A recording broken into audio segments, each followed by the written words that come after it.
ఒక్క మాట ఇంకొక మాట ఇవాళ సందర్భం కాబట్టి చెప్తా ఉన్నా. మీరు చూసుంటారు ఇవాళ నిన్న మొన్న వార్తలు గత 5 రోజులుగా ఏమవుతుందంటే ఎప్పుడైనా సరే పవర్ అంతా ఒకరిద్దరి చేతుల కేంద్రీకృతం అయితే ఏమవుతుందంటే ఇక దాని దుష్పరిణామాలకు ఇవాళ భారతదేశంలో ఏవియేషన్ రంగంలో జరుగుతున్నది ఒక ఉదాహరణ. మీకు గత 5 రోజులుగా మొత్తం ఎయిర్పోర్ట్లన్నీ రైల్వే స్టేషన్లు బస్ స్టాండ్ల కంటే అధ్వానం అయిపోయినాయి. ఎక్కడికక్కడ వేలాది మంది తన్నుకుంటాను కొట్టుకుంటాను ఎయిర్పోర్ట్లలో. తెలుసా ఎందుకో? ఇండిగో వాడు మొత్తం బంద్ పెట్టిండు. ఎందుకు బంద్ పెట్టిండు? ఇది గమ్మతైన ఉదాహరణ. మీరు చెప్తే అర్థం చేసుకుంటే మీకు అర్థమవుతుంది నేనేం చెప్తున్నాను. సంవత్సరం కిందట సివిల్ ఏవియేషన్ మినిస్ట్రీ కొన్ని రూల్స్ పాస్ చేసింది. ఏమని? శ్రమ దోపిడీ చేయొద్దు, వారానికి ఒక పైలట్ అంటే ఆయన గింతనే నడపాలి, ఇంతకంటే ఎక్కువ నడపద్దు అని చెప్పి సంవత్సరం కింద రూల్స్ పాస్ చేసిండ్రు. సంవత్సరం కిందటనే వాళ్ళు కొన్ని డైరెక్షన్స్ ఇచ్చిండ్రు. DGCA, director general of civil aviation. IndiGo, air India రెండే ఉన్నాయి భారతదేశంలో, ఇంకోటి లేడు. ఇప్పుడు ఏమైందంటే ఇది లిటరల్గా 2 వ్యక్తుల చేతులు మొత్తం భారతదేశంలోని విమానయానం మొత్తం 2 సంస్థల చేతులు ఆధీనం అయిపోయింది.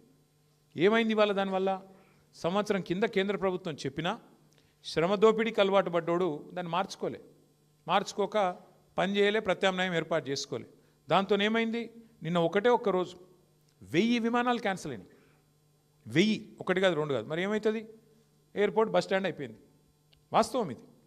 ఏం జరుగుతుంది? కొంతమంది వ్యక్తుల చేతుల్లోనే మొత్తం శక్తి కేంద్రీకృతమైతే దానికి ఒక గొప్ప ఉదాహరణ, ఆ దుష్పరిణామానికి గొప్ప ఉదాహరణ నిన్న మొన్న విమానయాన రంగంలో జరుగుతున్న వ్యవహారం. ఒక ఇండిగో, ఒక ఎయిర్ ఇండియా రెండే మిగిలినాయి ఇప్పుడు భారతదేశంలో. ఒకటి టాటా, ఇంకోటి ఇండిగో. వాళ్ళ చేతులకు పోయింది దేశం. వాళ్ళు ఇప్పుడు ఎస్ అంటే ఎస్, నో అంటే నో. ఆఖరికి ఏమైంది తెలుసా?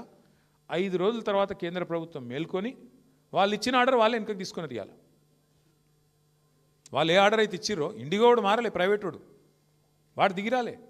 నేను తప్పు చేసినా అని ఒప్పుకుంటలేడు. వానికి ఫైన్ వేసే దమ్ము లేదు ప్రభుత్వానికి. ఏమైంది ఆఖరికి?